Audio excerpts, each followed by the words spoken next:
कि हमारे पूर्व जन्म के पाप अवशिष्ट हों। और ध्यान देना, पाप कभी भी नष्ट नहीं होता है, कभी पाप मरता नहीं। पाप हमेशा जीवंत रहता है। पाप तब तक आपके सामने नहीं आएगा जब तक आपके पुण्य ज्यादा है, सुकृत ज्यादा है।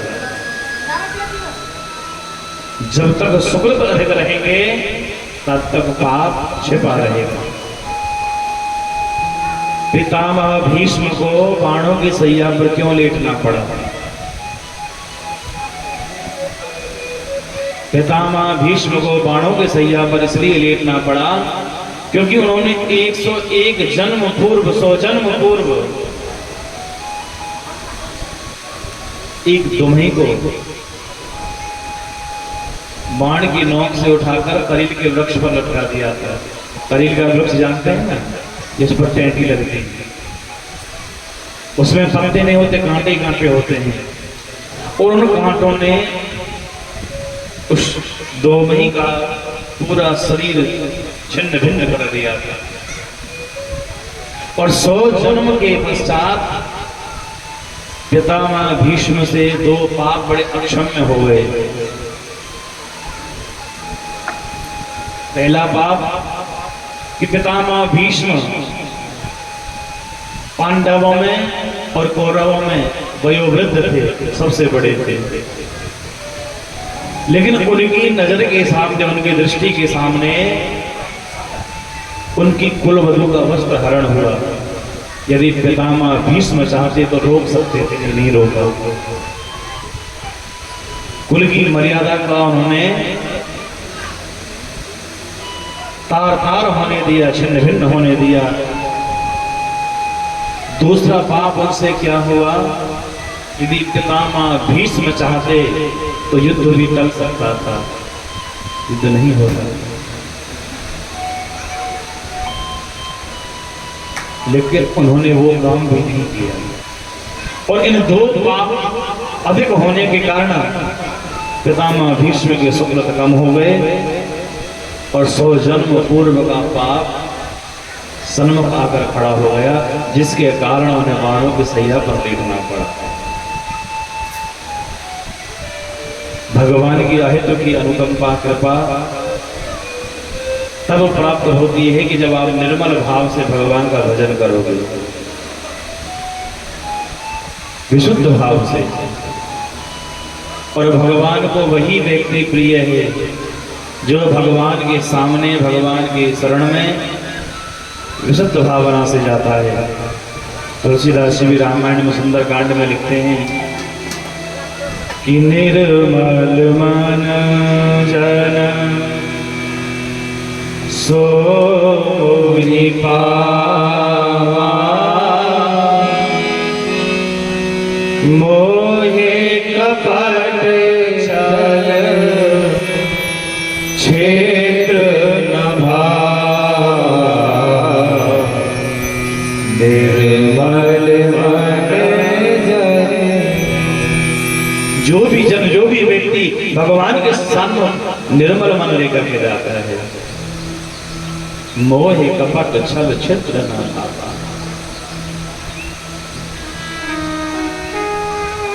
कपट किसने किया भगवान के साथ में? मारीच ले स्वर्ण का मृग बन करके गया। राम जी जानते थे कि स्वर्ण का मृग नहीं होता है, परंतु सीता जी के हट के सामने उन्होंने विचार किया कि होने को कौन टाल सकता है। लेकिन फिर भी मारीच के पीछे दौड़े चले गए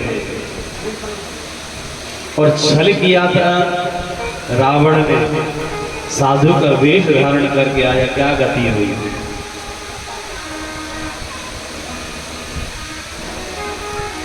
कहने का तात्पर्य क्या है कि भगवान के श्रमक हो जाना, भगवान के हो जाना, वही अपने आप में बड़ी बात है। जीव जब भगवान के सन्मुख आ जाता है, उसके अनेक अनेक जन्मों के पाप भी नष्ट हो जाते हैं। तुलसी बाबा कहते हैं कि सन्मुख होय जीव मोहि जब ही, जन्म कोटि अविनाश ही तब। अब कहते हैं पाप को जन्म कोटि अविनाश ही तब ही, करोड़ों जन्मों के पाप भी क्यों ना हो, लेकिन भगवान के प्रभु के सन्मुख आने से सारे पाप नष्ट हो जाते हैं। निर्मलता के विषय में मैं आपको एक दृष्टांत श्रवण कराता हूं, और ये सत्य घटना है बिल्कुल। आज से लगभग 40 वर्ष पूर्व दक्षिण भारत का एक छोटा सा गांव, उस गांव में एक नदी पड़ती थी, जैसे हमारे गांव में यमुना जी है। तो लोगों को एक किनारे से दूसरे किनारे पर जाने के साधन के बले थी नाव। और उस गांव में एक मल्लाह रहता था, एक केवट, जिसका नाम था भोला। जैसा नाम वैसा ही उसका स्वभाव, नाम भी भोला और स्वभाव से भी भोला। घर में 2 बच्चे, एक बेटा एक बेटी। जब बच्चे छोटे थे तभी उनकी पत्नी का देहांत हो गया था, अवसान हो गया था। कमाई का केवल एकमात्र साधन नाव चलाना था। तो वो बेचारा भोला मल्लाह बड़ा ही सचमुच भोला था। दिन भर मेहनत मजदूरी करे और शाम को जैसे ही नाव को खूंटे से बांध कर आए तो प्रतिदिन मंदिर में दर्शन करने के लिए जाता था। ये सत्य घटना है। गांव में रघुनाथ जी का मंदिर था। रोज रघुनाथ जी की आरती में सम्मिलित होना, और जैसी भी सेवा बन पड़े वैसी सेवा करता था। धीरे धीरे समय बीतता रहा और उस भोला की जो बेटी थी वो विवाह योग्य हो गई। धन का अभाव था, इसलिए भोला नगर सेठ के पास में कुछ कर्जा मांगने के लिए गया। और भोला ने हाथ जोड़कर के कहा, सेठ जी मुझे बेटी का विवाह करना है, मुझे 20,000 रुपयों की सख्त जरूरत है, और बेटी के विवाह के पश्चात ब्याज सहित मैं आपको वापस लौटा दूंगा। सेठ जी ने ऊपर से नीचे तक भोला को देखा, विचार किया ये कहां से चुकता करेगा। लेकिन फिर मन में विचार किया कि मैं नगर सेठ हूं, यदि मैं इन लोगों को कर्जा नहीं दूंगा तो और कौन देगा। नगर सेठ ने मन में विचार किया चलो ब्याज ज्यादा बताता हूं, शायद ज्यादा ब्याज की वजह से वापस चला जाए। लेकिन जब जरूरत होती है ना तो आदमी सब कुछ करने को तैयार हो जाता है। सेठ जी ने कहा देखो मैं पैसा तो तुम्हें दूंगा, पर 1.5 रुपए सैकड़ा की दर से ब्याज चुकाना पड़ेगा। और लगभग 40 वर्ष पूर्व इतना ब्याज भी बहुत होता था। भोला ने हाँ कर दिया, सेठ जी आप चिंता मत करो, आप मुझे बस पैसा दे दो, बड़ी कृपा होगी आपकी। सेठ जी ने वही में ब्याज सहित रुपया लिख लिया, पूरा ब्यौरा लिखा, और 20,000 रुपये उस केवट को दे दिए। वो बेचारा केवट घर पर लेकर के आया, धूमधाम के साथ में बेटी का विवाह संपन्न किया। जब बेटी का विवाह संपन्न हो गया तो दोनों पिता पुत्र और भी ज्यादा मेहनत करने लगे, कमाने लगे। और 6 महीने बाद वो भोला नगर सेठ के पास में ब्याज और जो मूल रकम देती वो वापस करने के लिए गया। लेकिन भगवान का परम भक्त था ना, पैसा लेकर गया, सेठ जी को दे दिया। सेठ जी आपका बहुत बहुत धन्यवाद, बहुत बहुत आभार कि आपने मुझे कर्जे पर पैसा दिया, धन दिया। आपकी कृपा से मेरी बेटी का विवाह हो गया। सेठ जी बड़ी कृपा की आपने, आप अपना पैसा वापस ले लीजिए। सेठ जी ने पैसा लिया, गिन करके देखा पैसा पूरा था। सेठ जी ने एक चिट्ठी बनाई और चिट्ठी उस भोला को दे दी। लेकिन भोला तो नाम के अनुसार भी भोला ही था। उसने वो चिट्ठी पढ़ी नहीं कि सेठ जी ने क्या लिखा है। जैसे उसने जेब में रखी, सेठ जी ने कहा भैया एक बार पढ़ तो लो। तो भोला ने क्या कहा, नहीं सेठ जी मैं क्या पढ़ूंगा, अरे आपने जो भी लिखा है रघुनाथ जी की कृपा से ठीक लिखा होगा, ये तो आप जाने और रघुनाथ जी जाने। जब ये कहना कि आप जाने और रघुनाथ जी जाने, तो सेठ के विचार बदल गए। सेठ ने सोचा क्यों ना इस केवट से और पैसा हड़प लिया जाए। सेठ ने कहा एक काम करो, मुझे बहुत जल की प्यास लगी, भोला अंदर मटके में से 1 लोटा जल लेकर के आओ। भोला जैसे ही जल लेने के लिए गया, सेठ जी ने दूसरी पर्ची बनाकर तैयार की थी और दूसरी पर्ची में लिख दिया इस भोला के पास में 6 महीने का ब्याज और 10,000 रुपये अभी बकाया है। और जैसे इनके बटजल लेकर के आया, नई पर्ची पकड़ा दी, पुरानी उससे वापस ले ली और झूठ बोल दिया कि पहली पर्ची में मैं तारीख लिखना भूल गया हूँ, मैंने नई पर्ची बना दी, नई पर्ची ले जाओ, पुरानी मुझे दे जाओ। बोला तो सचमुच बोला था। नई पर्ची उठाई, मुट्ठी में दबाकर ऐसे ही जेब में रख ली और जैसे घर पर पहुंचा बेटे से कह दिया, बेटा देखो आज के बाद घर की सारी जिम्मेदारी तुम्हारे कंधे पर है, अब चाहे तुम कमाओ या गमाओ, कि तुम्हें देखना है। आज के बाद मैं कोई काम नहीं करूंगा, मैं तो रघुनाथ जी की कृपा से आज मुक्त हो गया हूँ। मैं तो सवेरे जाऊंगा, शाम को जाऊंगा, मंदिर में रघुनाथ जी का ही गुणगान करूंगा, उन्हीं का भजन करूंगा। अब तो सवेरे जल्दी उठ करके भोला जावे, मंदिर में झाड़ू पोछा करे, ठाकुर जी की सेवा करे, बर्तन साफ करे, पूरे दिन मंदिर में ही रह ले और जैसे दोपहर में भोजन का समय हो घर पर आए तो घर पे आराम करे और 4 बजे फिर से मंदिर में सेवा देने लगा। 6 महीने बाद फिर से वो सेठ उस भोला के घर पर आया कर्जा मांगने के लिए। कहा भोला घर में बैठा है, अरे भूल गया अभी तेरे पास में 10,000 रुपये बकाया है और 6 महीने का ब्याज पहला और 6 महीने और हो गए, 1 वर्ष का ब्याज अभी शेष है। भोला ने कहा सेठ जी मैं तो तुम्हें सारा पैसा दे चुका हूँ, मेरे पास में तो कोई पैसा बकाया है ही नहीं। सेठ ने आंखें निकाली। सेठ कहने लगा अरे मूर्ख, सबसे पहली गलती तो मैंने तुम्हें पैसा देकर की कि तुम्हारे पास में लौटाने का कोई साधन नहीं था, लेकिन तुम गिड़गिड़ाने लगे कि बेटी का विवाह है और तरस खाकर मैंने तुम्हें पैसा दे दिया और आज देने से इनकार कर रहे हो। यदि तुमने पैसा नहीं दिया तो मैं अदालत में मुकदमा तुम्हारे ऊपर दायर करूंगा।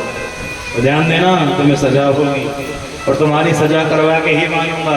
भोला तो बेचारा डर गया, रोने लगा, मन में विचार करने लगा कि मैंने तो काम धंधा करना भी छोड़ दिया है, मैं तो रघुनाथ जी का भजन करता हूँ और मैं अपने स्थान पर सही हूँ, मैंने पैसा चुकता कर दिया, फिर ये सेठ दोबारा पैसा क्यों मांग रहा है।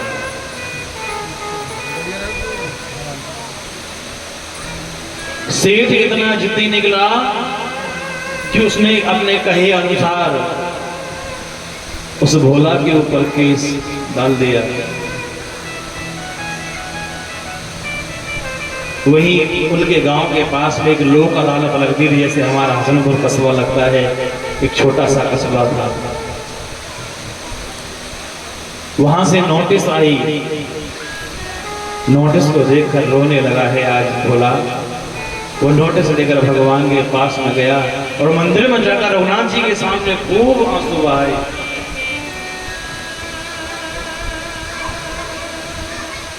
और जिस दिन की पहली तारीख थी, जब तारीख पर जाने लगा भोला, तो तारीख पे जाने से पहले रघुनाथ जी के मंदिर में रघुनाथ जी का दर्शन करने के लिए गया है और आज रोते हुए भगवान से प्रार्थना कर रहा है।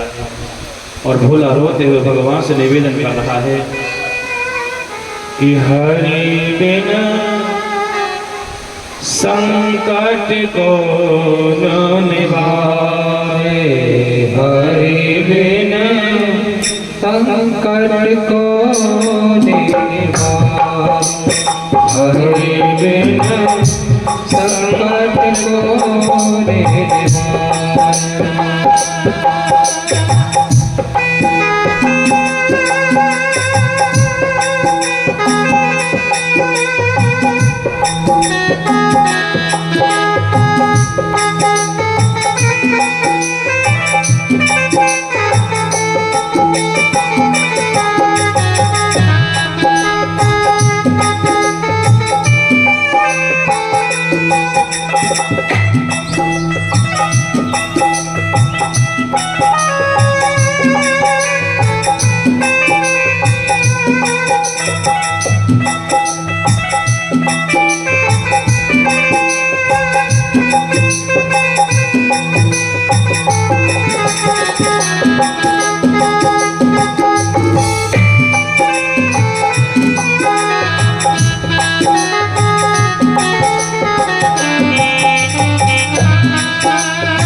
वो केवट वो भोला कहने लगा है कि मैंने सुना है कि आप परम कृपालु हैं, दीन दयालु हैं, इसीलिए मैंने आपसे नाता जोड़ लिया कि दीन दयाल सुने जब ते तब ते मन में कछु ऐसी बसी ठहरो कहाँ और जाऊं कहाँ, बस तेरे ही नाम की भेंट कसी है,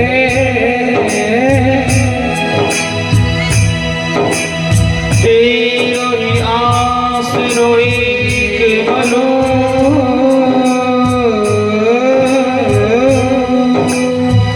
नहीं प्रभु सो कोई और रसी है, ए हो मुरारे पुकार कहूँ,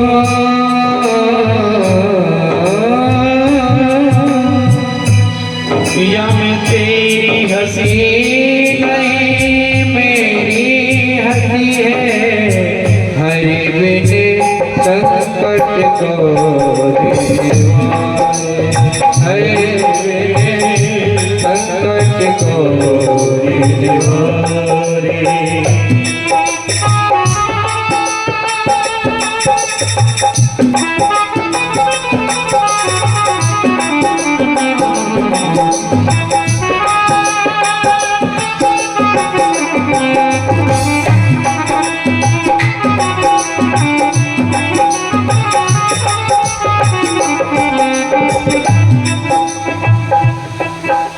भोला ने ठाकुर जी को प्रणाम किया, अदालत में पहुंचा और जैसे ही केस की सुनवाई शुरू हुई, जज साहब ने पूछा, अरे भोला,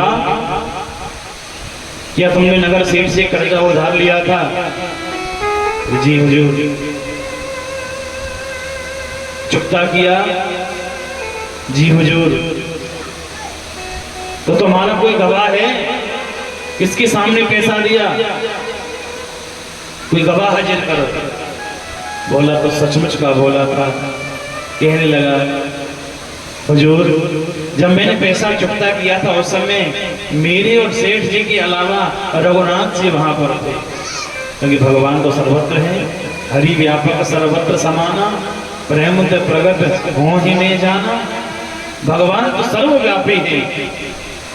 और भोला ने कह दिया कि मेरे और सेठ जी के अलावा वहां पर रघुनाथ जी थे। अब तो सेठ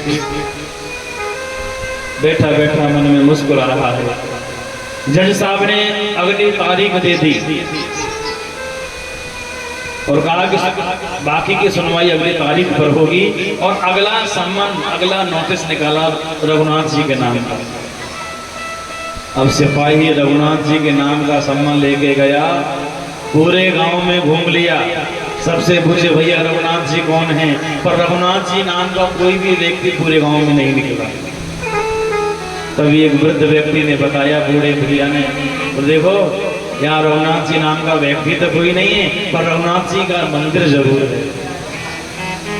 वो सिपाही वो सम्मान लेकर मंदिर में पहुंचा और जो रघुनाथ जी के नाम का जो सम्मान था वो पुजारी जी को दे दिया, और पुजारी जी ने स्वयं अपने हस्ताक्षर कर दिए और नोटिस ले लिया, सम्मान ले लिया। पुजारी जी ने सम्मान देखा तो रघुनाथ जी के नाम का सम्मान, रघुनाथ जी का सम्मान देख करके पुजारी जी एक बार तो आश्चर्य में बढ़ गए, देखो भगवान के नाम का भी इस कलयुग में नोटिस आया है, सम्मन आया है। वो समय भी आया कि जिस दिन की तारीख निश्चित थी, तारीख पर जाने से पूर्व वो भोला भी रघुनाथ जी को प्रणाम करने के लिए मंदिर में आया है। प्रणाम करके अदालत की ओर गया और उधर आज पुजारी जी ने जगकर जल्दी जल्दी ठाकुर जी की सेवा की, पूजा की, ठाकुर जी को भोग लगाया। और आज हाथ जोड़कर पुजारी जी ने कहा, ठाकुर जी, हे रघुनाथ जी, हे दीनों के नाथ, हे दीन दयाल, आप बड़े कृपालु हैं, दयालु हैं। आज तक आपको 56 भोग बहुत लगे होंगे, ध्वजा भी खूब चढ़ी होंगी, पोशाक भी खूब चढ़ी होंगी, पर आपके नाम का सम्मान शायद पहली बार आया होगा। हे नाथ, मैं ये नहीं कहता उस केवट को आपके ऊपर अनंत विश्वास है, अनंत भरोसा है। यदि आप नहीं गए तो आज उसका भरोसा आपके ऊपर से टूट जाएगा, उठ जाएगा, और जीवन में वो आपको कभी अपना नहीं मानेगा। इसलिए आप अदालत में अवश्य जाना। वो भोला हरि स्मरण करता हुआ अदालत पहुंच गया, और जैसे ही संतरी ने आवाज लगाई है रघुनाथ जी के नाम की, क्योंकि गवाह तो रघुनाथ जी थे ना, संतरी ने आवाज लगाई, रघुनाथ जी हाजिर हो, लेकिन कोई नहीं आया। दूसरी बार फिर से आवाज लगाई कि रघुनाथ जी हाजिर हो, लेकिन फिर भी कोई नहीं आया। जब तीसरी बार आवाज लगाई है संतरी ने, राज की, जब संतरी ने तीसरी बार आवाज लगाई है कि रघुनाथ जी हाजिर हो, तभी एक आश्चर्य हुआ। तभी अदालत में एक वृद्ध छड़ी हाथ में लिए हुए लड़खड़ाते हुए अदालत में प्रवेश होते हैं। हाजिर हैं ऐसे 3 नारे जो लगाए हैं, चाल लटपटी सी एक वृद्ध की झुकी सी देर, दुपटी फटी शीश कांधे धर धाए हैं, हाथ में छड़ी पड़ी तुलसी की ही है माल, माथे डोली चारू चंदन चढ़ाए हैं। गले में तुलसी की माला, हाथ में छड़ी, धोती पुरानी सी फटी सी पहने हुए हैं। साहब के सामने विनीत चपरासी साथ, आज रघुनाथ जी गवाह बन आए हैं, आज रघुनाथ जी गवाह बन आए हैं। और आज रघुनाथ जी गवाह बन करके आए। जज साहब ने पूछा, रघुनाथ जी, ये जो केवट है भोला आपको अपना गवाह बनाना चाहता है, क्या आप बताएंगे किस भोला ने सेठ जी का पैसा आपके सामने चुकता किया था? रघुनाथ जी ने कहा, जी हुजूर, मैं गवाही देता हूँ, और सेठ जी को यही अदालत में रखो, इनके घर पर किसी सिपाही को भेजो, इनकी अलमारी में फलाने नंबर की वही में फलाने नंबर के पेज पर इनकी असली पर्ची रखी हुई है, मंगा लो, सारा भेद मिल जाएगा। जज साहब ने सिपाही भेजा, पर्ची मंगाई, पर्ची को देखा तो उस पर्ची में लिखा था कि हमारा और भोला का हिसाब फलानी तारीख को चुकता हो गया है। जज साहब ने पर्ची को पढ़ते ही कहा, अरे सेठ जी, अरे बेईमानी तो आपके अंदर है, ये भोला तो सचमुच का भोला है, इसने तो आपका हिसाब चुकता कर दिया, लेकिन ठाकुर जी तो अपना काम करके चले गए। जज ने केवट से पूछा कि भैया वो तुम्हारे गवाह कहाँ गए रघुनाथ जी? बोले वो तो चले गए। बोले कहाँ चले गए? ये कहाँ रहते हैं? बोला कि लगे जहाँ हम रहते हैं। बोले तुम कहाँ रहते हो? जहाँ रघुनाथ जी रहते हैं। बोले स्पष्ट बताओ, कहना क्या चाहते हो? बोले ये वही रहते हैं हमारे गांव के मंदिर में, ये वहाँ के आराध्य हैं, ठाकुर हैं। जब ये बात सुनी कि वहाँ के ठाकुर जी हैं, तो अब तो जज कुर्सी पे से खड़े हो गए, रोने लगे। जब जज साहब रोने लगे तो भीड़ इकट्ठी हो गई, सब पूछने लगे कि जज साहब आज क्यों रो रहे हैं, ऐसी क्या बात हो गई, रोई जा रहे हैं, रोई जा रहे हैं। सबने पूछा जज साहब आप क्यों रो रहे हैं? जज साहब कहने लगे आज मुझसे बहुत बड़ा अपराध हो गया है। बोले कौन सा अपराध? शिव सारद नारद शेष गणेश के नहीं ध्यान में आते रहे, सोई आज विनीत अदालत में केवटा के गवाह कहाते रहे। अरे बड़े बड़े साधु संत शेष गणेश महेश जिनका ध्यान धरते हैं लेकिन फिर भी उनके ध्यान में नहीं आते, आज वही रघुनाथ जी हमारी अदालत में गवाह बन करके आए। और गवाह भी किसके? केवट के, केवटा के गवाह वो कहाते रहे। सबने पूछा इसमें रोने वाली क्या बात है, फिर रोई क्यों रहे हो? जज साहब बोले कि जितनी देर भी उस कटघरे में मेरे सामने खड़े रहे मुझे बड़ा अच्छा लगा, सुकून मिला, सुख मिला। भले वो धोखे में आए, भेष बदल करके आए, पर मुझे बड़ा अच्छा लग रहा था उस समय। सुख धोखे दर्श दिए को भयो, दुख नाई जो तज वो जाते रहे। मुझे इस बात का दुख नहीं कि वहां में छोड़ करके चले गए। बोले फिर दुख किस बात का है? बोले दुख तो केवल एक बात का है, सुख धोखे ही दर्श दिए को भयो, दुख नाही के तज वो जाते रहे। लेकिन समस्या एक है, दुख एक बात का है कि कुर्सी पे बना जज बैठा रहा, मैं कुर्सी पे जज बन करके बैठा रहा, और मेरे ठाकुर जी कटघरे में खड़े होकर मुझे समझा रहे।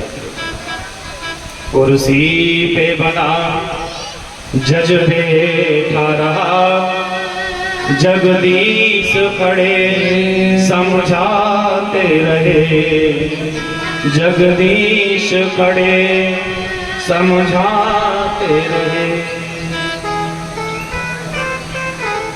और उसी समय जज साहब ने जज की नौकरी छोड़ दी, वृंदावन आ गए और वृंदावन में आकर के संत बन गए। और सब लोग ने जज साहब गए थे वृंदावन में, और जज साहब प्रतिदिन बिहारी जी के दर्शन करने के लिए जाते थे, पर अंदर कभी नहीं गए, केवल बिहारी जी की सीढ़ियों पर बैठकर रो करके चले आते थे। कई बार लोगों ने पूछा बाबा आप अंदर क्यों नहीं जाते, ठाकुर जी का बिहारी जी का दर्शन क्यों नहीं करते? तब एक दिन उन्होंने कहा कि मैं यहाँ केवल अपनी हाजिरी लगाने के लिए आता हूँ, अंदर इसलिए नहीं जाता क्योंकि मैं बड़ा लज्जित हूँ, बड़ा शर्मिंदा हूँ। जब वो मेरे द्वार पर आए तो मैं उन्हें पहचान नहीं सका, और आज उनके सम्मुख जाऊंगा तो क्या मुंह लेकर के जाऊं, मैं उनके कैसे सामना कर पाऊंगा? मैं शर्म की वजह से उनके सामने नहीं जाता। प्यारे, भगवान आज भी हैं और कोई बुलाने वाला तो हो। भगवान कहते हैं कि तू मेरी ओर एक शरण बढ़ा, एक कदम बढ़ा, चार मैं तेरी ओर बढ़ाता हूं। और हमारे ऊपर जब भी कोई संकट कोई विपत्ति आएगी, हम परिवार वालों को ढूंढते हैं, भगवान की याद तो पीछे आती है। द्रौपदी का जब वस्त्र हरण हो रहा था तो द्रौपदी ने सबसे पहले अपने परिजनों की ओर देखा है सहायता के लिए। जब कहीं से कोई सहायक पैदा नहीं हुआ तब अंत में बिहारी जी की ओर टेर लगाई और भगवान फिर भी दौड़े चले आए। यदि हमें अपने मन में ठाकुर जी को बैठाना है, गोविंद को बैठाना है, तो ठाकुर जी हमारे मन में कब पधारेंगे कि जब हमारा मन स्वच्छ होगा, निर्मल होगा, तभी तो ठाकुर जी आएंगे। अब आप ही विचार करो, यहाँ मेट बिछे रहते हैं, अब इन मेट में रोज यहीं परे छोड़ जाओ, इन पे धूल मिट्टी भी जमेगी, पत्ता भी गिरेंगे, कचरा भी होगा, दूसरे दिन आएंगे बैठ सकोगे? अब ये साफ सुथरे बिछेरे तुम्हें बैठने में मन लगे कि नहीं लगे? उसी प्रकार यदि हमारा मन रूपी कक्ष भी साफ सुथरा होगा, मन का कमरा स्वच्छ होगा, तो ठाकुर जी तभी तो आकर के विराजित होंगे। और हमारे मन में तो दुनिया भर के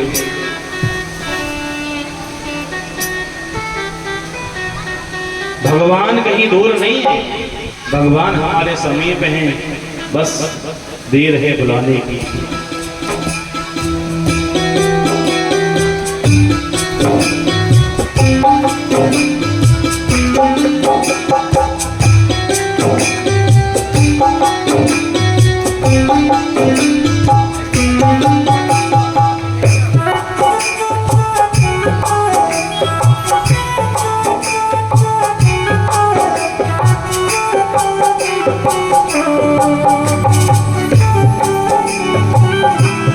हमने आंगन नहीं बुहारा, हमने आंगन नहीं बुहारा, चंचल मन को नहीं संभाला, चंचल मन को नहीं संभाला। कैसे आएंगे भगवान, कैसे आएंगे भगवान, कैसे आएंगे भगवान, कैसे आएंगे भगवान। प्रेम से तालियों की सेवा करते हुए राधे।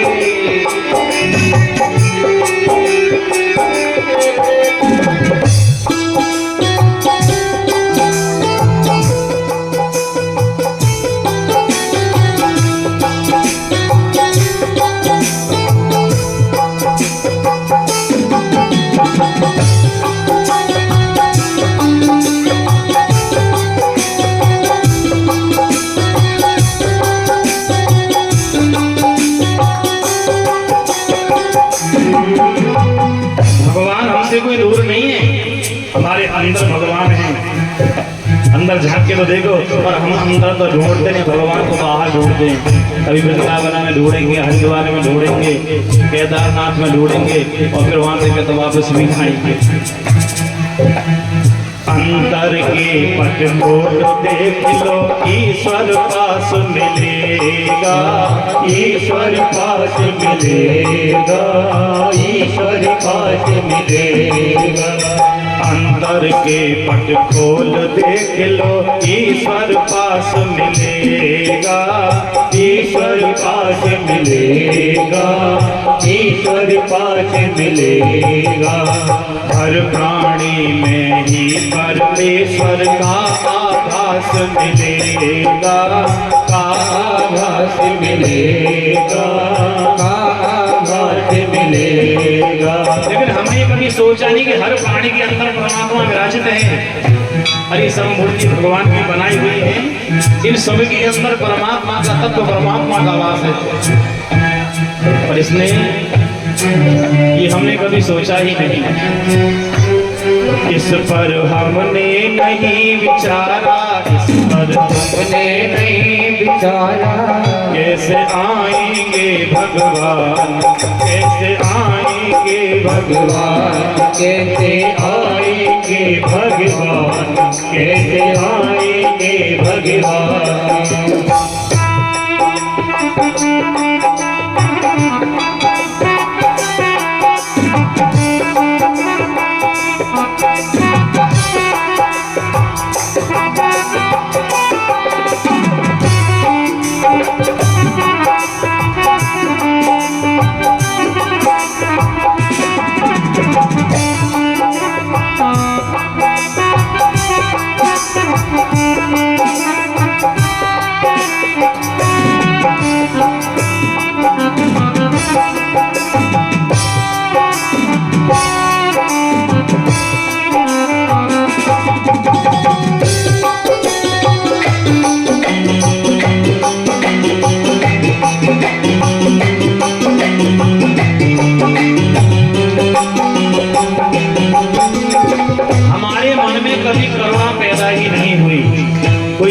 देख लिए, उसे देखकर कभी सहायता करने का मन नहीं हुआ, कभी किसी को हमने रास्ता तक नहीं दिखाया, उल्टा उसका मार्ग रोकने का प्रयास किया।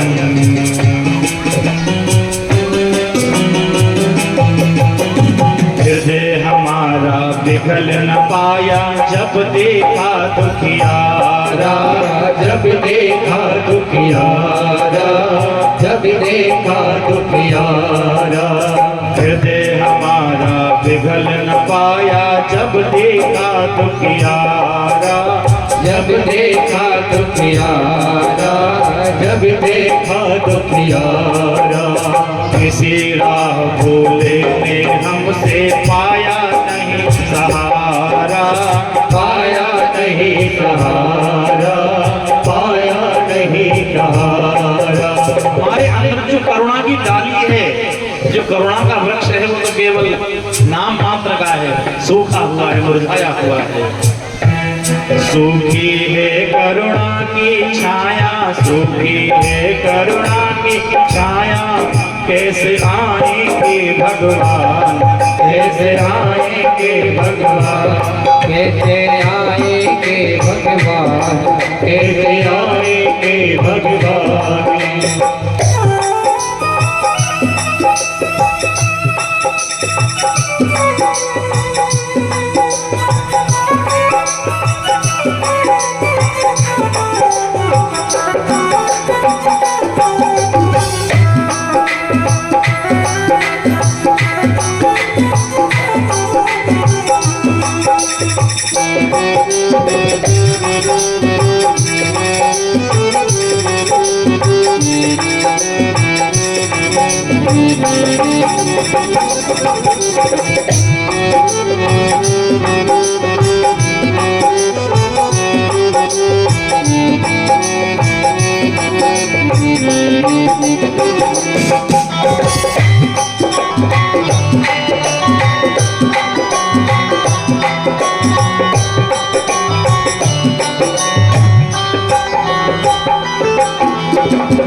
कोने में बहुत सारा कचरा इकट्ठा हुआ है, ढेर बड़े बड़े, और ढेर किसके हैं? वो हमारे अज्ञानता के।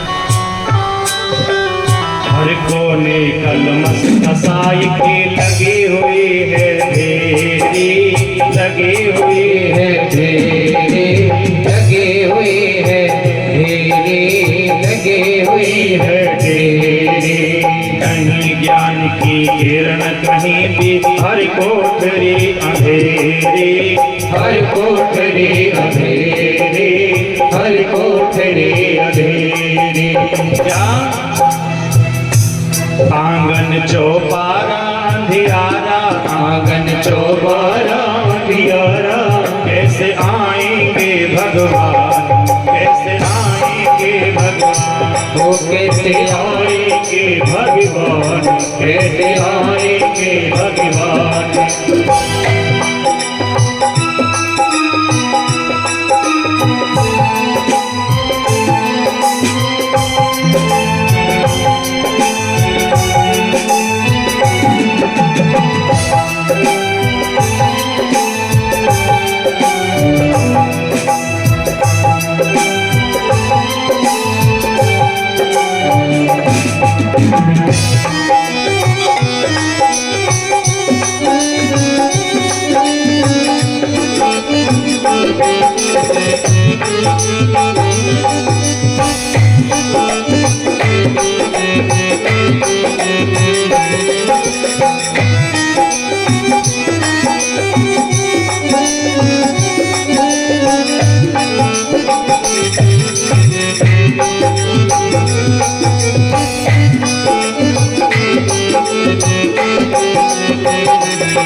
सबरी के गुरु थे मलंग ऋषि। सबरी जो थी वो भील जाति थे, निम्न जाति की थी, भीलनी। उसके गुरु मलंग ऋषि ने कहा कि चिंता मत करो, तुम्हारी भक्ति के प्रभाव से स्वयं रघुनाथ जी तुम्हारे द्वार पर आएंगे, तुम्हें कहीं भटकने की जरूरत नहीं है। गुरु वचनों पर विश्वास रखा, निर्मल भाव रखा, और रघुनाथ जी स्वयं एक दिन उस भीलनी के द्वार पर गए।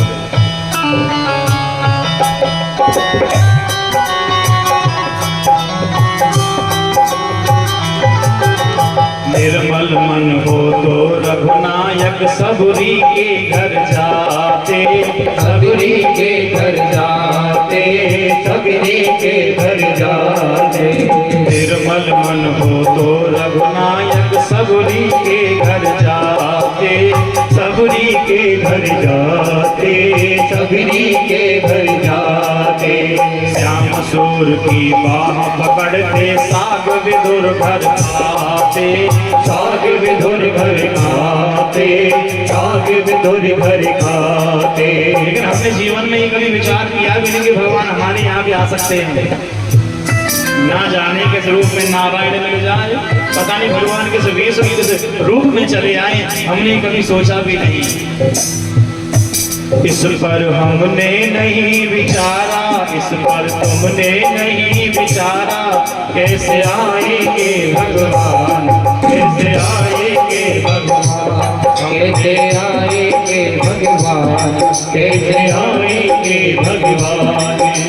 अपने आंगन में बुहारा, अपने आंगन नहीं बुहारा, चंचल मन को नहीं संभाला, चंचल मन को नहीं संभाला।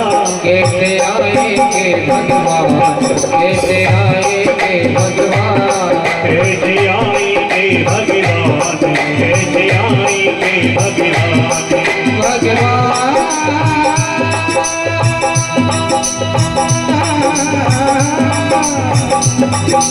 कैसे आएंगे,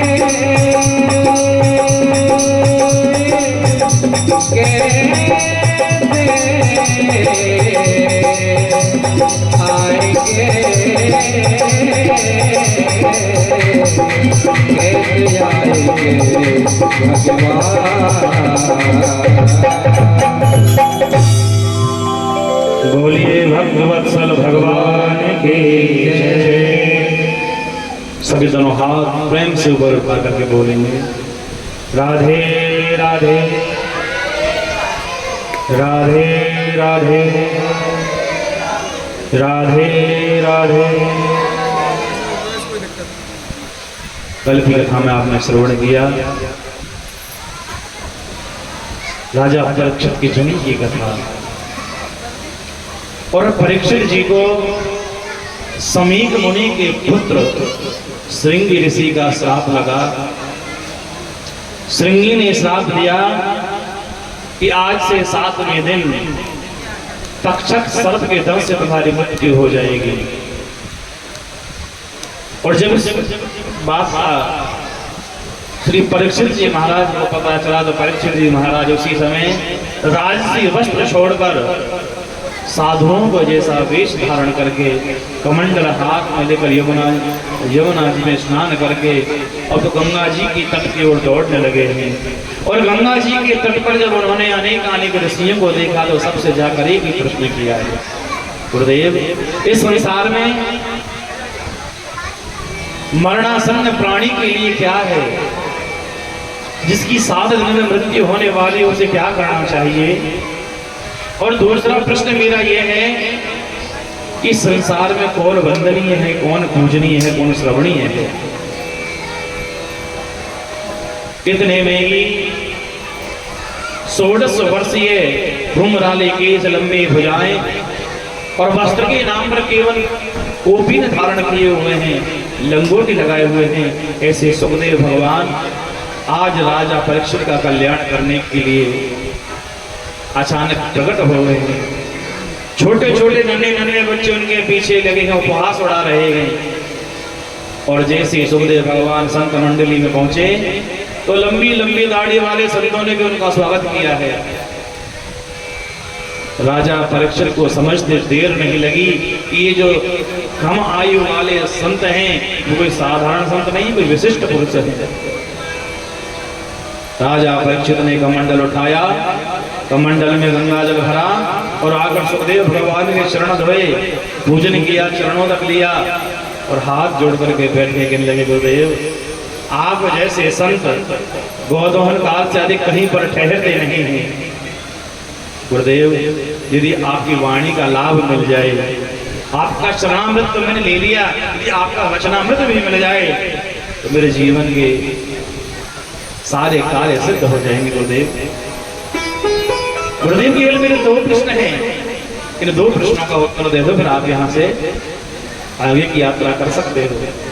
गुरुदेव, मेरा एक प्रश्न है कि मरण धर्म प्राणी का क्या कर्तव्य है, और दूसरा प्रश्न मेरा है कि संसार में कौन श्रवणीय है, कौन वंदनीय है और कौन पूजनीय है। किसकी पूजा करनी चाहिए, किसकी कथा सुननी चाहिए और किसको प्रणाम करना चाहिए। और ध्यान देना, यहीं पर प्रथम स्कंद विराम हो जाता है और सुखदेव भगवान राजा परीक्षित को दूसरे स्कंद से कथा सुनाना प्रारंभ करते हैं।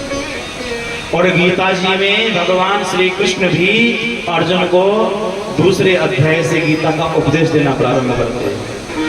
जानते हो क्यों? कि जो प्रथम स्कंद है वो भगवान की अधिकार लीला है। तो भगवान भी तो देखते हैं कि सामने जो भक्त बैठा है वो मेरा अधिकारी है अथवा नहीं।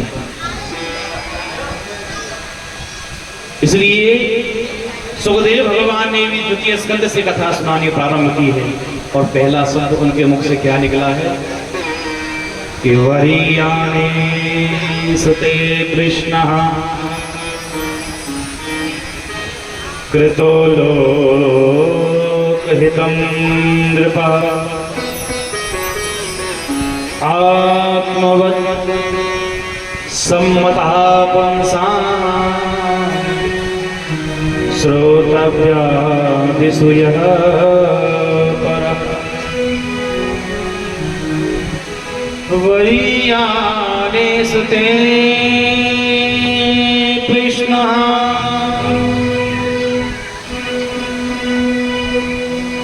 कृतो लोकहितं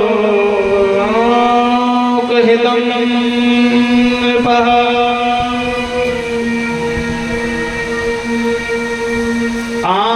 आत्मवत्सम्मता पुंसाम् श्रोतव्यादिषु यः परः। ध्यान देना, आपके अंदर जो भरा पड़ा है ना पेट में, वही बाहर आएगा।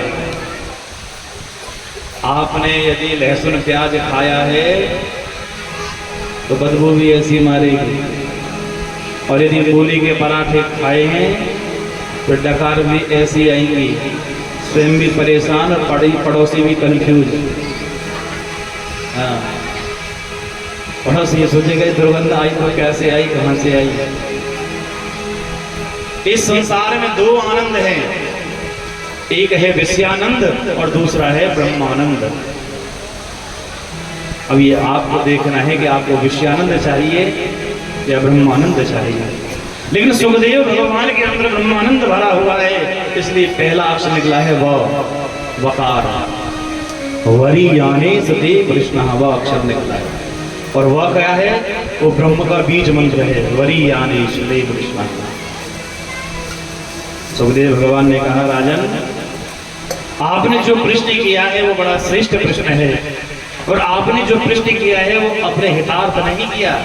आपने केवल अपने लिए नहीं पूछा, आप समस्त संसार का कल्याण चाहते हैं, जगत का कल्याण चाहते हैं, इसलिए आपने ये प्रश्न किया है। इसलिए राजन,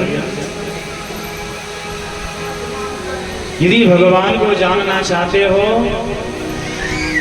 तो पहले भगवान की खूब कथा सुनो। बोले उससे क्या लाभ होगा कि तस्माद् भारत सर्वात्मा भगवान ईश्वरो हरिः श्रोतव्यः कीर्तितव्यश्च स्मृतश्चेच्छता भयम्।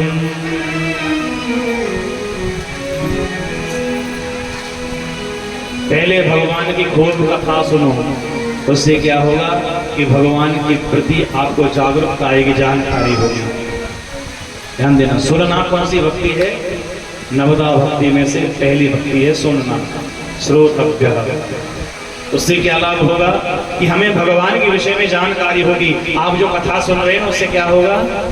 आपको भगवान के विषय में जानकारी होगी और वही जानकारी ज्ञान में परिवर्तित होगी। अभी बात समझ में नहीं आई, उदाहरण से समझो। आज जो आधा घंटे की कथा यदि ध्यान से सुनोगे ना, ये बिल्कुल ज्ञान वाली कथा है द्वितीय स्कंद की। ध्यान से सुनोगे तो बुद्धि में बैठेगी, नहीं तो सिर के ऊपर से पार जाएगी। बोलो राधे राधे।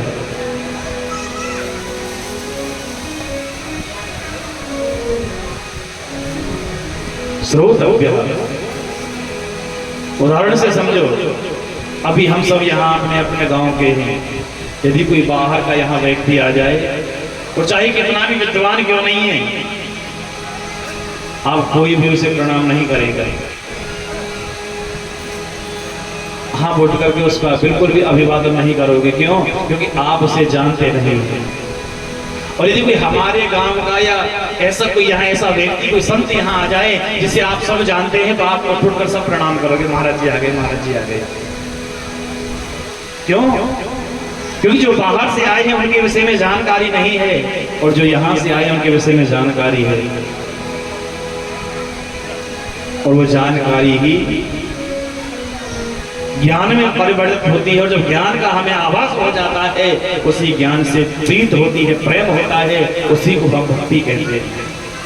तुलसीदास जी ने रामायण में लिखा है, जाने बिन नाय होए परतीति, जाने बिन नाय होए परतीति, जाने बिन ना होए परतीति, जाने बिन नाय होए परतीति, बिन परतीत होए नहीं प्रीति, बिन परतीत होए नाय प्रीति, जाने बिन ना होए परतीति, जाने बिन ना होए परतीति, जाने बिन ना होए परतीति, जाने बिन ना होए परतीति,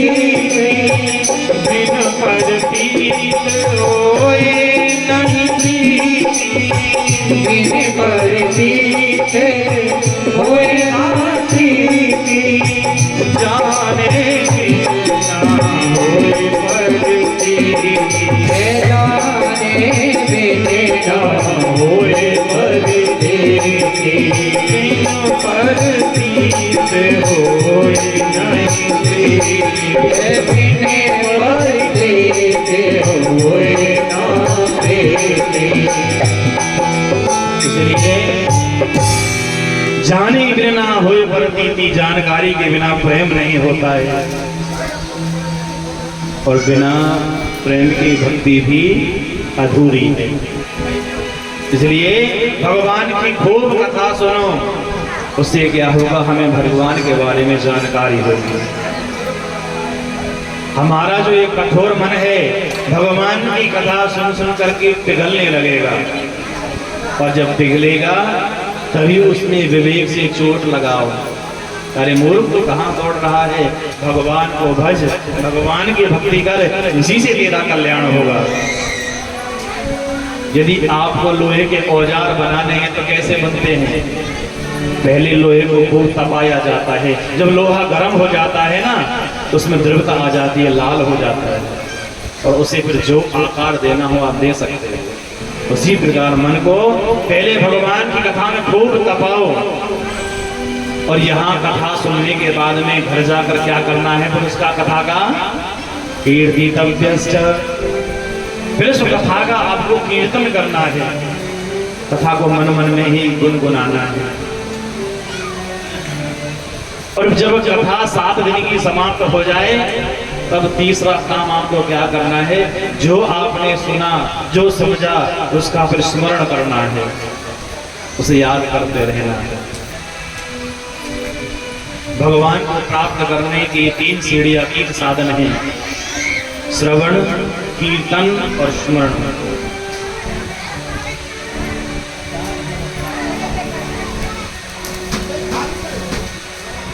राजा परीक्षित ने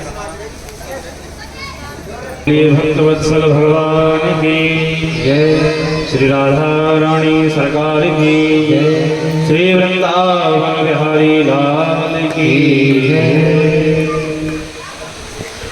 राजा परीक्षित ने प्रश्न किया, गुरुदेव आपने जो भी कहा बिल्कुल परम सत्य है, परंतु गुरुदेव मुझे आप भगवान के स्वरूप का दर्शन कराइए। आपने जितनी भी कथा बताई सब मुझे सुंदर लगी है, पर गुरुदेव मैं तो केवल 7 दिन का मेहमान हूं और 7 दिन के बाद मेरी मृत्यु हो जाएगी। सुखदेव भगवान बोले, राजा परीक्षित अरे 7 दिन तो मुक्ति के लिए बहुत हो गए। खटवांग नाम के राजा ने केवल 1 मुहूर्त में भगवान को प्राप्त कर लिया था। 7 दिन तो तुम्हारे पास में बहुत है। और ध्यान देना, जो अच्छा डॉक्टर होता है ना, आपके पास में कितने मरीज आते हैं, रोते हुए आते होंगे, लेकिन भले ठीक हो या ना हो, डॉक्टर साहब की बात है ना, 2-4 दिन में आराम पड़ जाओ, ठीक है जाओगे। आधी बीमारी तो इतना सुनते कट जाती है, ठीक तो हो जाएंगे। डॉक्टर के सुनते ही एक विश्वास शरीर में आ जाता है। और यही बात सुखदेव भगवान ने राजा परीक्षित से कही कि 7 दिन तो बहुत हो गए।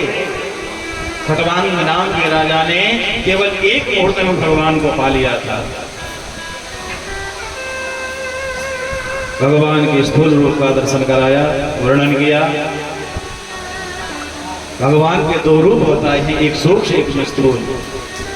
सर्वप्रथम भगवान के स्थूल रूप का दर्शन करें, उसका ध्यान लगाएं।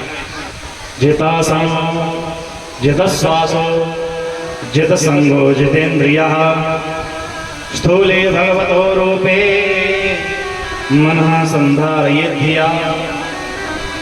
यदि भगवान की भक्ति करनी है, भजन करना है, तो पहले आसन को जीतो।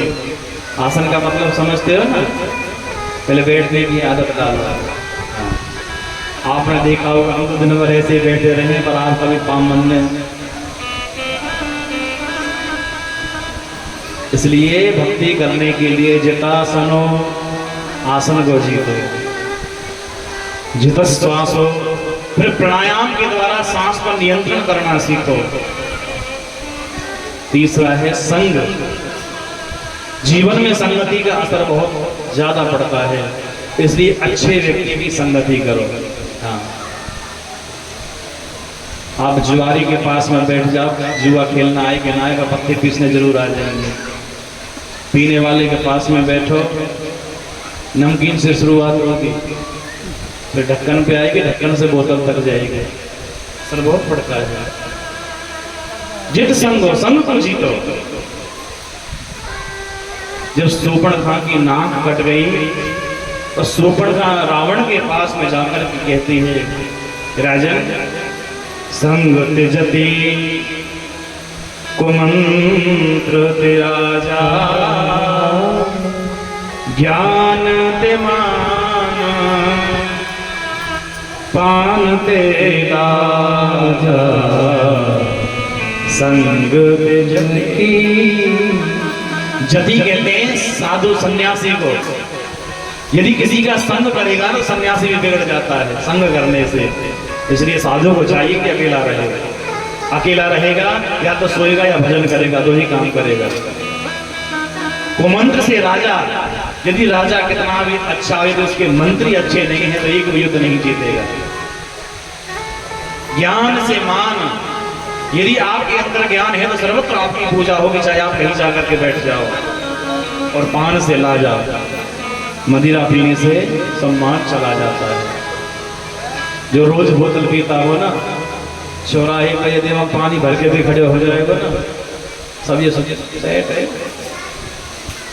मूड में सम्मान चला जाता है मदिरा पीने से। इसलिए संग को जीतो। और अगला है जितेंद्रिय, अपनी इंद्रियों का निग्रह करो, उन्हें जीतो। और तब जाकर भगवत प्राप्ति होगी और भगवान के स्थूल रूप का दर्शन करो।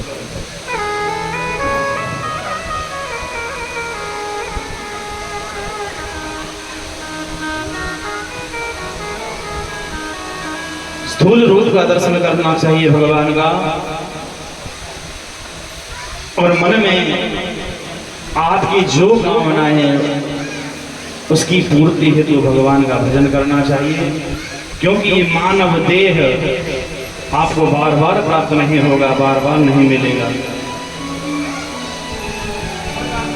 और जब तक शरीर में सामर्थ्य है तभी तक भजन हो सकता है प्यारे। इसलिए भगवान का भजन अवश्य करना चाहिए, क्योंकि जन्म मनुष्य का बार बार नहीं मिलेगा। तुलसीदास ये कहते हैं कि बड़े भाग मानुष तन पावा, सुर दुर्लभ सदग्रंथ न गावा। बड़े भाग्य से मानव देह मिला है, पता नहीं अगली बार मिले कि ना मिले, इसलिए अब की बार जो मिला है इससे तो भजन कर लो। जप ले हरि को नाम, काया ना तो है फिर मिले। जप ले हरि को नाम, काया ना तो है फिर मिले। जप ले हरि को नाम, काया ना तो है फिर मिले। जप ले हरि को नाम, काया ना तो है फिर मिले। फिर मिले फिर मिले, फिर मिले फिर मिले। जप ले हरि को नाम, काया ना तो है फिर मिले। जप ले हरि को नाम, काया ना तो है फिर मिले।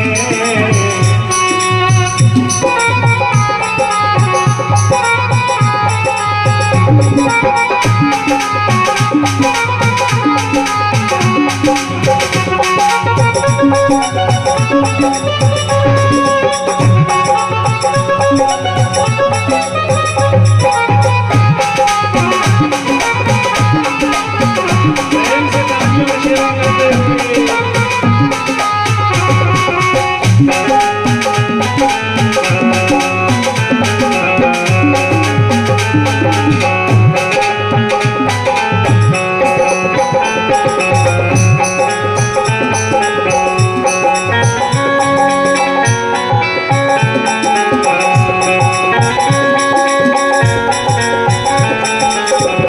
काया का अभिमान न करना, काया का अभिमान न करना, काया का अभिमान न करना। काया का अभिमान न करना। बुरे कर्म से सदा तू डरना, बुरे कर्म से सदा तू डरना। बुरे कर्म से सदा तू डरना। बुरे कर्म से सदा तू डरना। सोच समझना काया ना तेरे से। तेरे मिले जप ले हरि को नाम, काया ना तो है फिर मिले।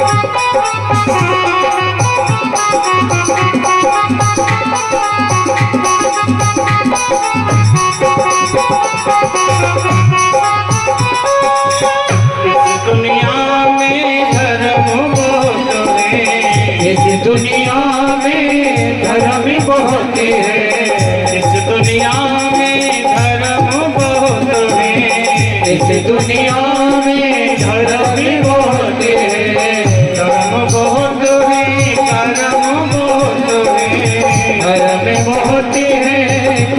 बहुत है, धर्म बहुत है, कर्म बहुत है, धर्म बहुत है, कर्म बहुत है, निश्चय तू जा आया ना तोए तेरे मिले, अपने हरि को ना आया ना तोए तेरे मिले, अपने हरि को ना।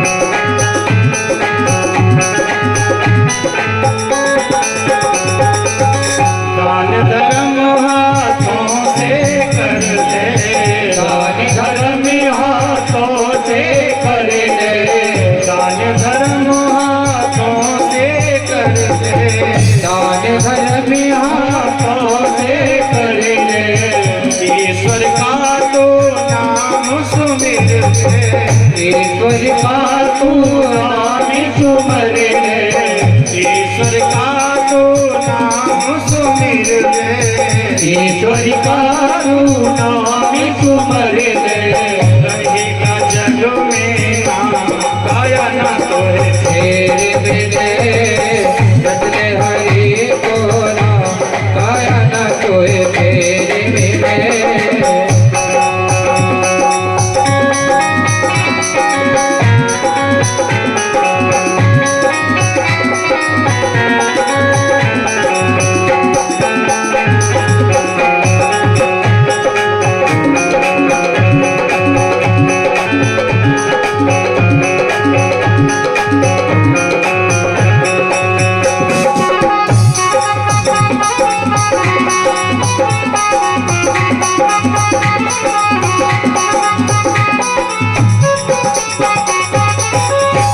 सत्य धर्म जो बहुत दूर है, सत्य धर्म जो बहुत दूर है, सत्य धर्म जो बहुत दूर है, सत्य धर्म जो बहुत दूर है, गुरु मिले तो पास बहुत है, गुरु मिले तो पास बहुत है, गुरु मिले तो पास बहुत है, गुरु मिले तो पास बहुत है, मिले गुरु जी को नाम गाया ना तोए तेरे मिले, बदले हरि को नाम गाया ना तोए तेरे मिले, बदले हरि को नाम गाया ना तोए मिले, बदले हरि को नाम गाया ना तोए तेरे मिले,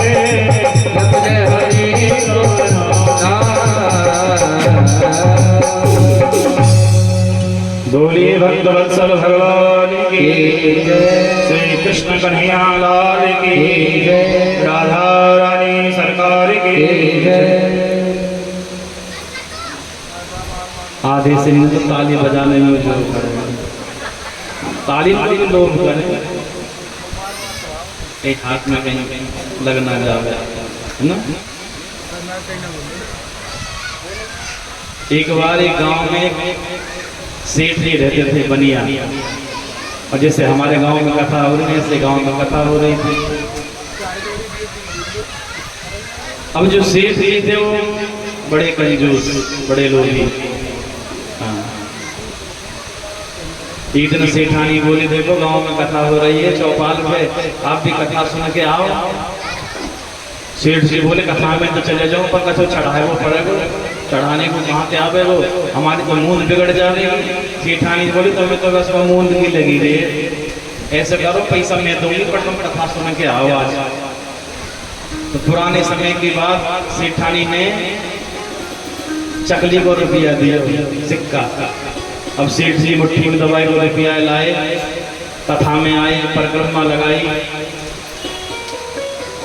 और परिक्रमा लगाए के जैसे मुट्ठी खोली तो बहुत देर से रुपया बंद था ना मुट्ठी में, तो पसीना आ गया था मुट्ठी में। अब जैसे रुपया पसीने में भीग गया, सिक्का, सेठ जी ने सोचा ये सिक्का रो रहा है। सेठ जी बोले भैया तो रो रहे मत, ये सेठानी बाप रह गई तो अपने क्या लगना है करेंगे। और सेठ जी ने घुमा फिरा के सिक्का फिर से जेब में धर लिया। तो ऐसे आप भी तालियों की सेवा करने में लोभ करते हैं, करते हो कि नहीं? पर आप सब तो विवेकी हैं, हमारे गांव के हैं। बोलिए भक्तवत्सल भगवान की जय। सुखदेव भगवान कहते राजा परीक्षित, अकामा सर्व कामो वा मोक्ष कामोदारभि तीव्रेण भक्ति योगेन यजेत पुरुषं परम्।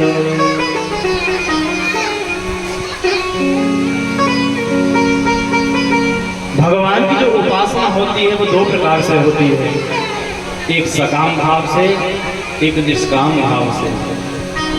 यदि आप सकाम भाव से भगवान की पूजा करना चाहते हैं तो भगवान के जो अनंत रूप हैं, जिस देवता में आपकी श्रद्धा है, जिस इष्ट को आप मानते हैं, उसका नाम लेकर भगवान की सेवा करो, भगवान की पूजा करो।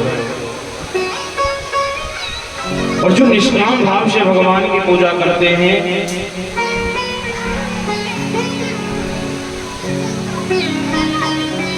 वो किसी भी देवता का आराधना करके जो भी भक्ति, जो भी भजन करते हैं, वो भगवान को ही समर्पित कर देते हैं। राम जी का भजन किया, रामं समर्पयामि।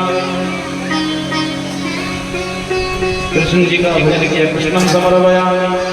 शिव जी का भजन किया, शिवम समर्पयामि। वो भजन भी भगवान को समर्पित कर देते हैं।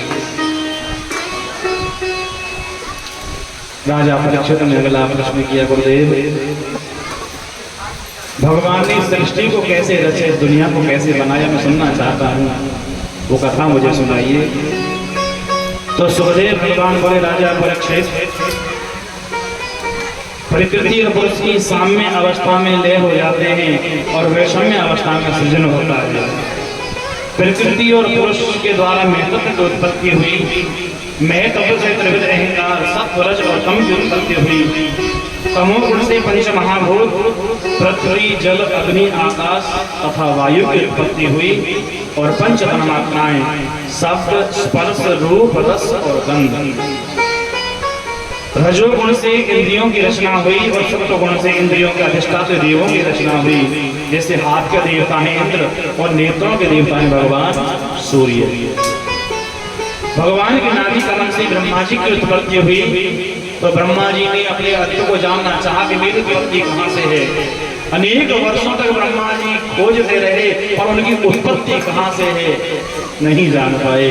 और ब्रह्मा जी वापस उसी स्थान पर आए और उसी कमल के पुष्प पर बैठ करके चारों ओर देखा तो ब्रह्मा जी के चार मुख बन गए। ब्रह्मा जी चतुरानन हो गए।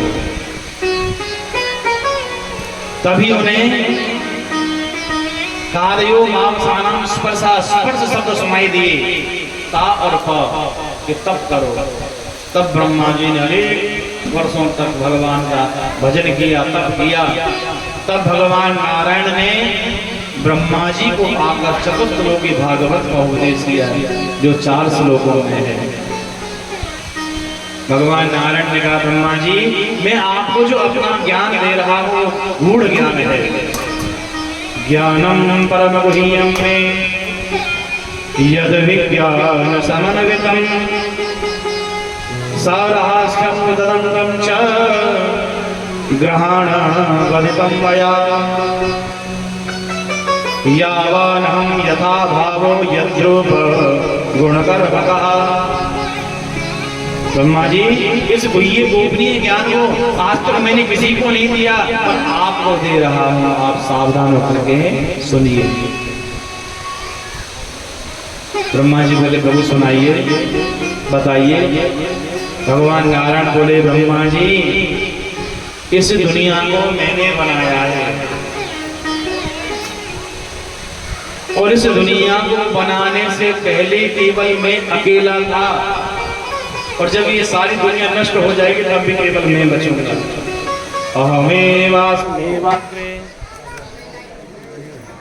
भगवान की जय।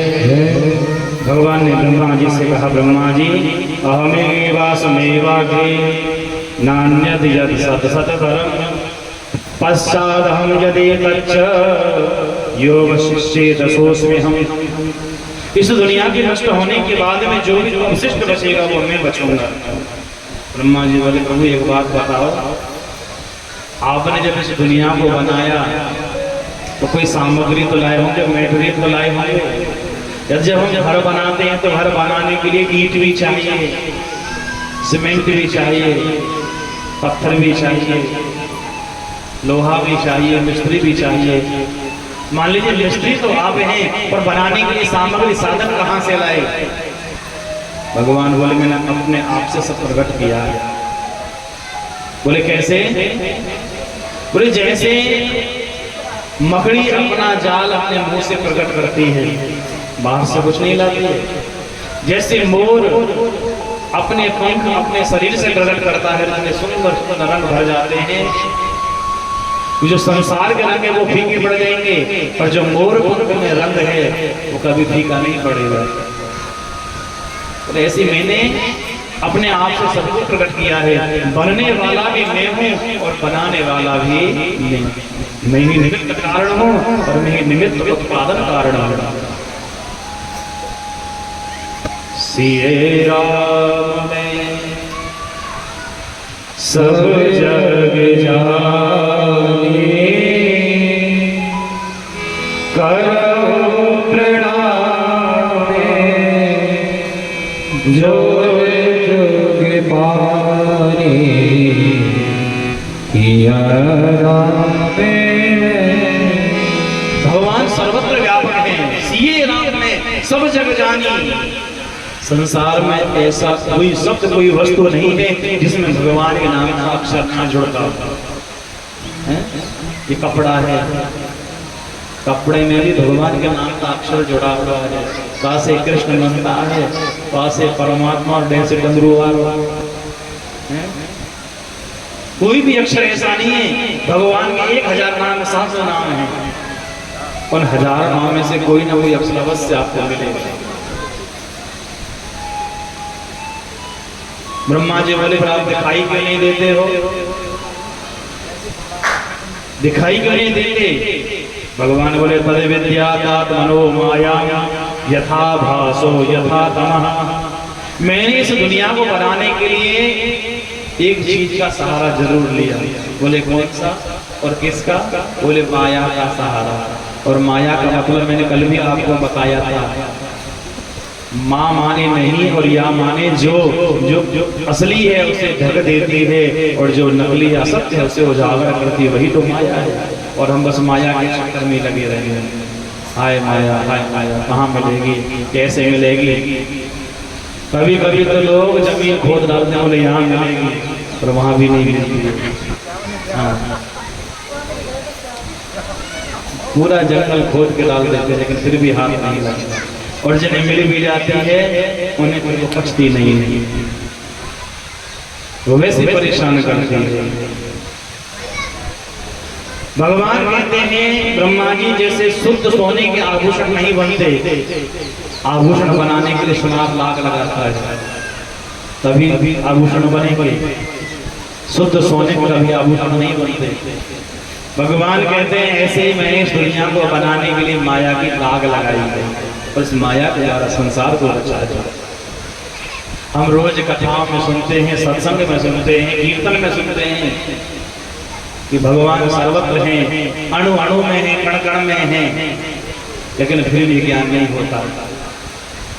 रोज सुनते हैं और यदि कदाचित रात को शमशान में से निकलना पड़ जाए और शमशान में जाते तुरंत याद आ जाओ और शमशान में तो भूत रह रहे हैं, भगवान ने भूल जाए पर भूत को चिंतन हो गए तो शमशान में तो भूत रह में, और ये गलती से हमारा वस्त्र किसी झाड़ी में उलझ जाए, किसी पेड़ से लग जाए तो बस विश्वास हो जाता है भगवान ने पकड़ लिया, घबरा जाते हैं। हनुमान चालीसा याद आवे थे, भूत पिशाच निकट नहीं आवे, महावीर जब नाम सुनावे।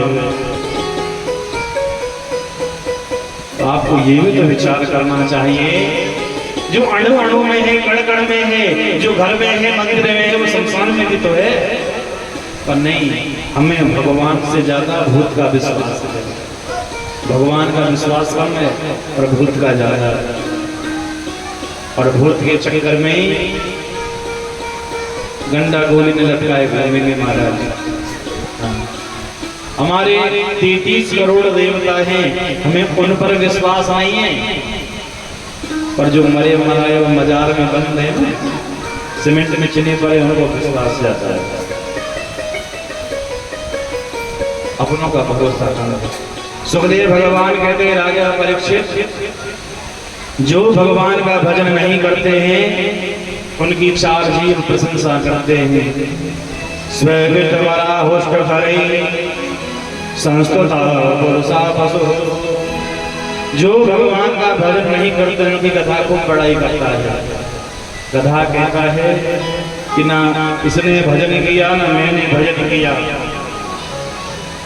इसने घर गृहस्थी का बोझा ढोया और मैंने कुम्हार के यहाँ माटी ढोई, इसलिए ये भी लदा और मैं भी लदा और ये भी गधा और मैं भी गधा।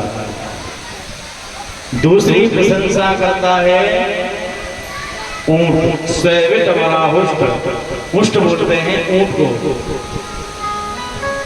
ऊंट उस जीव की बड़ी प्रशंसा करता है जो भगवान का भजन नहीं करता। ऊंट कहता है कि मेरी लंबी गर्दन तो परमात्मा ने स्वतः दे दी है,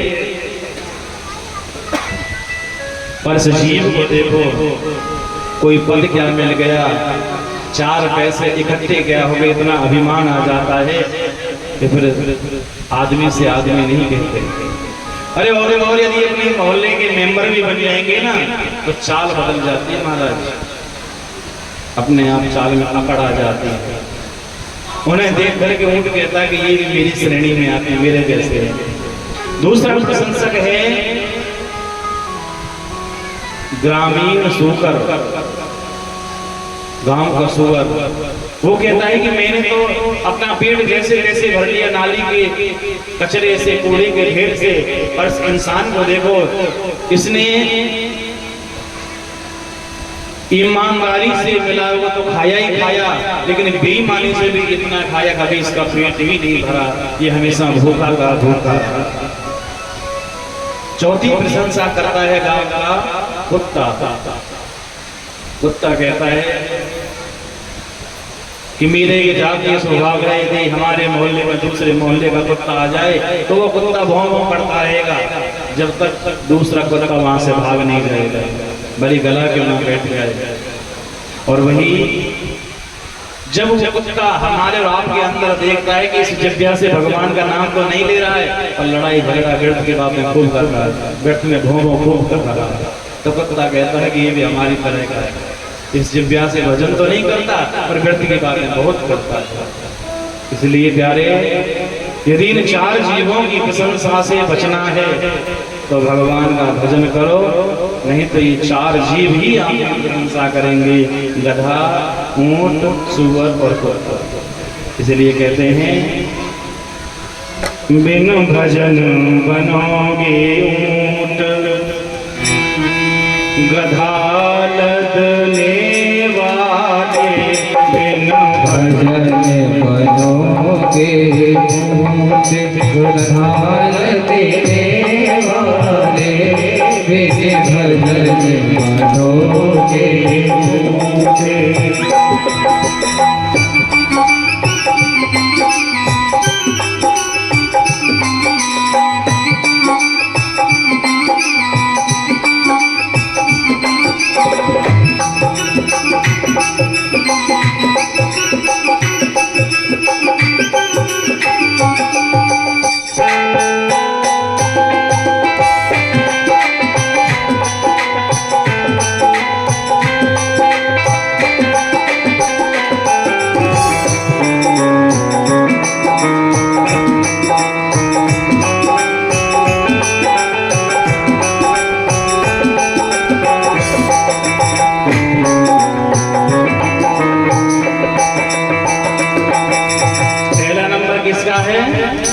गधे का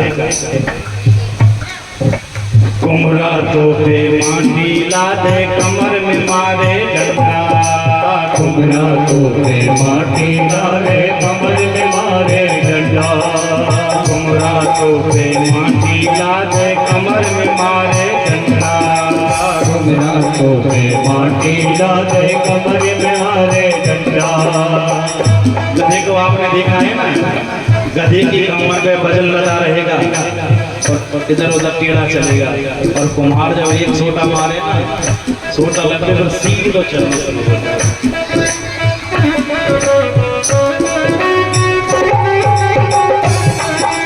कुम्हरा तो पे माटी लादे कमर में मारे डंडा कुम्हरा तो पे माटी डाले कमर में मारे डंडा।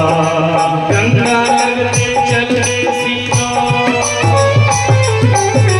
डंडा लगते चलते सीधो पड़ जाए ठंडा ठंडा भजन देवाने बिन भजन मनोगे मरहालत देवाने बिन भजन मनोगे।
पद मिलते ही दूसरा नंबर किसका है?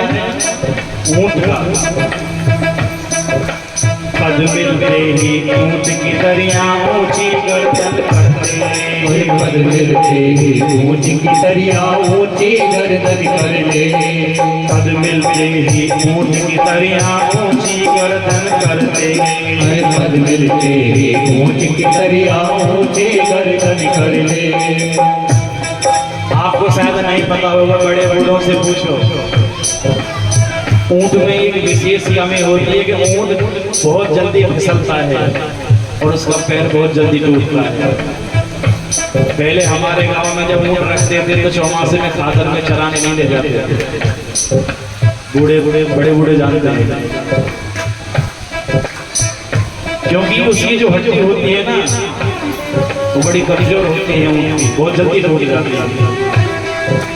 पद मिलते ही ऊंट की दरिया ऊंची गर्दन करते, पद मिलते ही ऊंट की दरिया ऊंची गर्दन कर ले। ठोकर लगते गिरो जमीन पे डोले गिरते पड़ते बिना छपने वाले बिन भजन बनोगे। बरहालत देवाने बिन भजन बनोगे।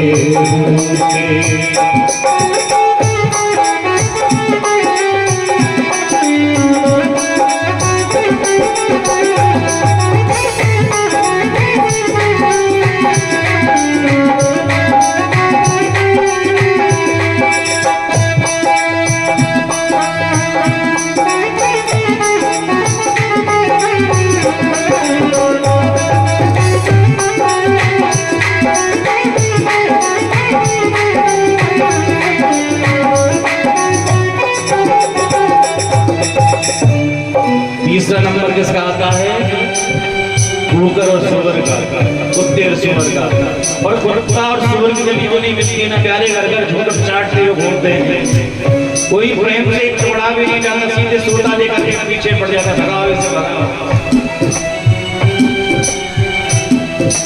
कुकर सुअर बन के प्यारे घर घर झूठन चाटते, ठोकर ठोकर बन के प्यारे घर घर झूठन चाटे ठोकर ठोकर बन के प्यारे घर घर झूठन चाटे ठोकर ठोकर बन के प्यारे घर घर झूठन चाटे कोई तेरे ठोक न गिरे डोले सोता खाते कभी ना डरने वाले बिन भजन बनोगे होने आधार देने वाले बिन भजन बनोगे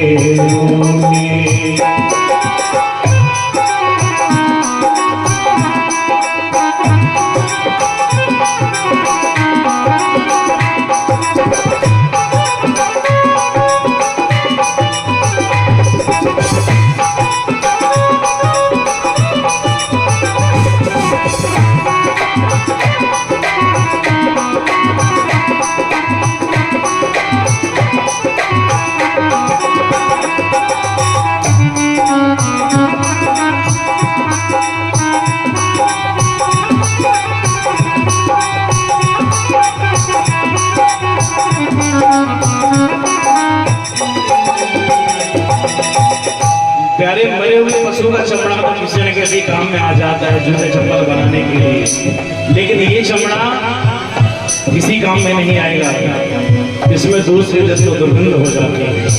इसलिए अभी भी समय है, भगवान का भजन करो।